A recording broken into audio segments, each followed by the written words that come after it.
Opa, e aí pessoal, beleza? Sejam muito bem-vindos a mais um vídeo do canal. Nesse vídeo aqui, nós falaremos sobre impressão 3D aplicadas à peça mecânica para o ramo industrial. No começo da minha jornada com impressão 3D, eu pude desenvolver alguns produtos nesse setor e o mais bacana de tudo é que você, independente do local em que você esteja no Brasil, você consegue atender esse nicho, uma vez que em toda a região tem produção. Na grande maioria, né? Mesmo que você não tenha, por exemplo, esse tipo de demanda na sua região, não te impede, por exemplo, de analisar essa demanda, ver a viabilidade, se você já ter o domínio ali dos conhecimentos e com isso desenvolver produtos para vender para fora da sua região. Então, quando você desenvolve um produto com impressão 3D, você pode optar por vender esse produto impresso ou na sua região, na sua cidade, no seu estado, enfim. Hoje, por exemplo, se você tem um site online, você consegue fazer isso, tá? O grande boom, tá, desse nicho é resultado, pessoal, de muitos anos de produção. Na Revolução Industrial, muitas máquinas foram criadas e desde então vários produtos vêm sendo criados e produzidos para atender demandas de pessoas comuns, como eu e você, né? Então, ao decorrer do tempo, alguns desses produtos, tanto industriais quanto outros tipos de produto, eles foram, ao decorrer do tempo, tá, perdendo a sua garantia, perdendo a sua usabilidade, beleza? Porém, nem todas as empresas se desfizeram desses equipamentos e muitos ainda rodam até hoje. Então, o grande lance de você ter uma impressora 3D hoje, ter os conhecimentos de modelagem, é que você consegue, através da análise de uma solução, ou até mesmo através de uma peça física, refazer esse mesmo modelo, esse mesmo produto no software de criação, que no caso é o programa de CAD que a gente conhece, e através da otimização ali, a gente consegue tratar esse modelo para ser impresso na impressora 3D ou outros processos de produção. Lembrando que uma impressora 3D FDM que a gente consegue ter em casa, ela fabrica peças de plástico e se você tiver a necessidade de um outro material na sua solução, nada te impede de você pegar esse desenho CAD, esse desenho que você fez no computador, fazer ali toda a documentação técnica, né, como desenho e também especificação de fabricação e com isso fabricar, beleza? Então a impressora 3D ela é uma ferramenta poderosa para solucionar esses problemas que eu acabei de te falar. Então, tendo essa base, você vai compreender que essa é uma ótima oportunidade caso você esteja começando na impressão 3D ou tenha o conhecimento para adquirir tanto essa habilidade, né, de criar os produtos com medidas, tanto também com a venda dessas soluções através do seu negócio. Turma, quando se trata de peça mecânica, por exemplo, a gente precisa ter uma atenção um pouquinho maior, porque ela vai ter uma funcionalidade final, ou seja, ela vai compor uma série de outros componentes. Pode ser que seja assim, ou talvez seja uma carcaça, né? Mas normalmente essa peça ela vai trabalhar em conjunto com outras. Uma grande dificuldade que a maioria dos proprietários de impressão 3D encontram ao se deparar com esse tipo de demanda é justamente a seleção do material. Então hoje existem vários tipos de materiais no mercado, alguns até mesmo com compostos, tá? O que faz com que o material ele fique até mais resistente. Porém, se você tem uma impressora 3D de entrada, não é todo produto que você vai conseguir fabricar, principalmente aqueles que demandam uma extrema necessidade de resistência mecânica. Então você, por exemplo, não consegue substituir o alumínio por uma peça de plástico. Da mesma forma que você não consegue substituir uma peça que foi feita com aço, tá? Usando um material de alumínio. Nem sempre um material mais frágil vai resistir, tá, à necessidade de aplicação. Então, impressão 3D, basicamente, se a peça for de plástico, primeiro, você tem que testar com o PLA. O PLA ele vai ser necessário para você, principalmente se você ainda não tem uma experiência muito grande, chegar ali em uma solução aplicável. Ou seja, você não precisa, se você tiver um material mais caro, se você tiver um material que custa mais por conta dessa resistência que eu falei, não necessariamente você tem que testar a viabilidade com esse material. Você pode testar com o PLA, fazer os testes nele e depois que você validar esse perfil, aí sim você fabrica com os materiais mais avançados, beleza? Essa é uma dica fundamental que, cara, se você não seguir, infelizmente você pode perder muito material por não fazer esse teste de validação antes, tá? Então essa é uma recomendação, então anota aí para você não esquecer. Normalmente quando você pega uma demanda, tá, para suprir uma necessidade da indústria, principalmente com peças mecânicas, Se você não levar em consideração, por exemplo, alguns fatores como a espessura do material ou encaixes e tolerâncias geométricas, pode ser que no final do processo você não tenha o resultado que você deseja. Simplesmente porque o salvamento pode não ter sido feito ali corretamente, né, em STL, tudo nas escalas certinho, ou o problema esteja ali na otimização, que é justamente na configuração do software de fatiamento.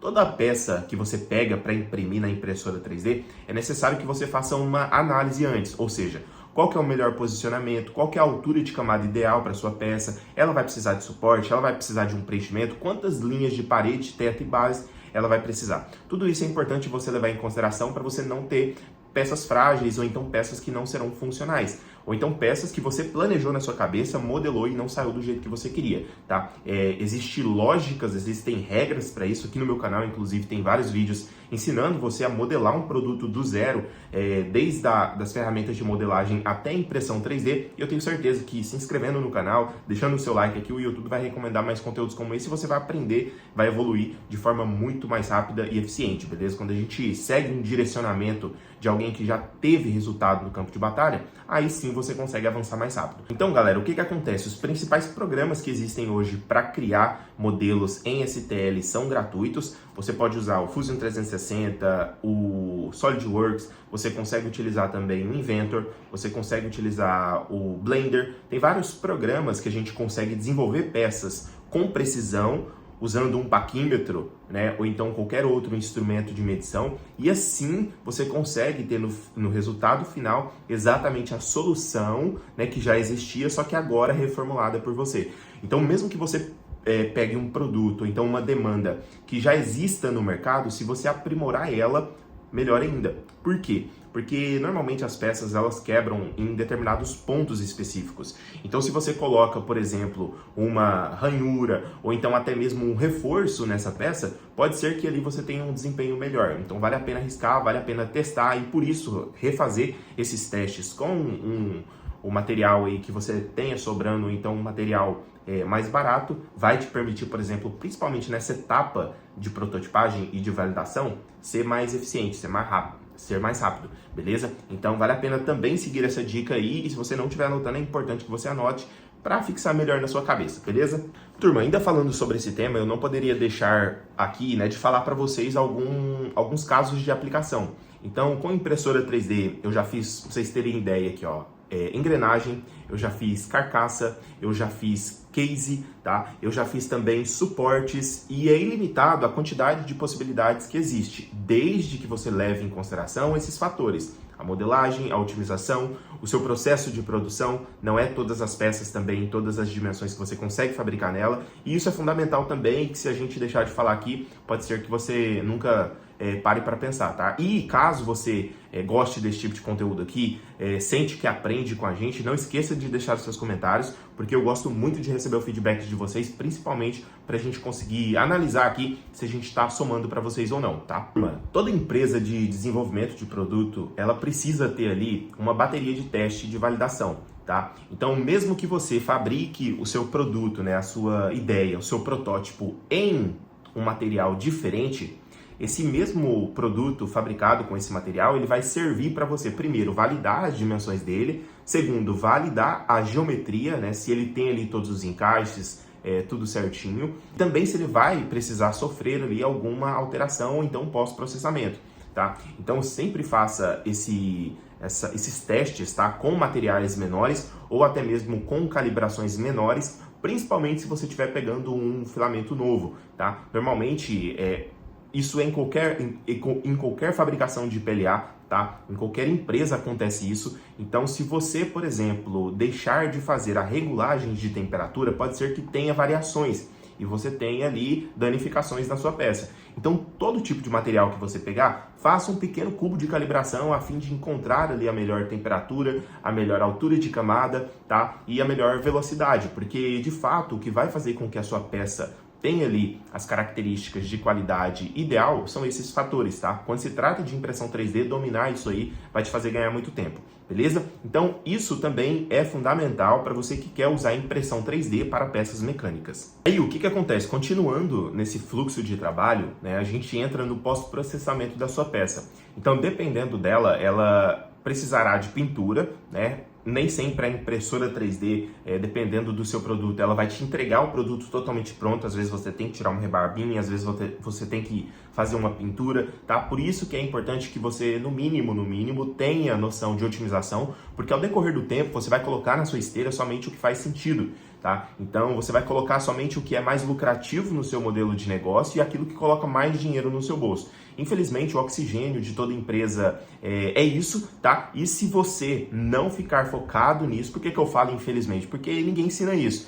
Então, se você não focar nisso, em otimização e melhoria contínua no seu processo, você não vai conseguir avançar, tá? Em relação ao pós-processamento, é importante que você tenha noções também desse processo. Por quê? Se você for, por exemplo, trabalhar com uma resina, ou então com uma manta de carbono, ou então qualquer outro elemento químico, é importante que você leve em consideração, por exemplo, os EPIs. Isso tudo faz diferença, principalmente se você está iniciando e você precisa padronizar desde o início as suas ações, tá? Porque se você precisar, por exemplo, contratar outra pessoa, você já tem, né, na sua estrutura de modelo de negócio a cultura necessária para que o seu empreendimento ele continue crescendo. Então não negligencie isso, tá? Faz tudo certinho desde o começo que não tem erro. Turma, então essas são as principais características que eu acho que você deve levar em consideração na hora de procurar ou atender esse tipo de demanda, beleza? Na minha visão, na visão do Will, essa área ela só tende a crescer principalmente pela sua possibilidade, pelos fatores que eu falei no começo desse vídeo, né? E por conta disso, mais soluções ao decorrer do tempo serão encontradas principalmente com esse processo de produção, por ele ser fácil. Então hoje as pessoas estão tendo acesso a esse conhecimento, estão conhecendo e já sabem como é que funciona. Então, por exemplo, um funcionário de dentro da indústria, quando ele olha para um problema e ele enxerga ali a solução com a impressora 3D, a primeira pessoa que ele vai pesquisar é você. Então, se você estiver bem posicionado, se você não assistiu ontem o meu vídeo sobre negócio, né, minha visão de negócio, eu recomendo que você assista porque ali também tem pérolas preciosas, tá? Então, se você não for se machucar com elas, é muito importante que você assista e aplique tudo, porque o conhecimento sem aplicação não serve de nada. Tamo junto? Como essa daqui é uma pergunta que eu sempre recebo nas minhas redes sociais, eu decidi trazer esse vídeo aqui e explicar para vocês um pouco do que eu sei sobre esse processo, tá? Então, se você não tem, por exemplo, conhecimento, eu não vou falar para você não pegue, tá? Cara, comece praticando. Se você comprou a impressora 3D, ou então se você ainda está aprendendo modelagem 3D, começa aos poucos, vai fazendo os seus próprios modelos, vai estudando, porque quando você precisar pegar uma demanda dessa e ela for muito complexa, você vai conseguir lidar, né, com esse problema aí de forma mais prática. Então, quanto mais você praticar, mais conhecimento você vai ter para não depender. Então, quem aprende não depende, vocês já estão cientes disso aí, beleza? Se você gostou desse vídeo, não esqueça de deixar o seu like, se inscreva no canal caso você não for inscrito e deixa nos comentários também o que você achou desse vídeo, se você tiver qualquer dúvida ou sugestão aí eu vou responder você, beleza? Um abraço e até a próxima, valeu!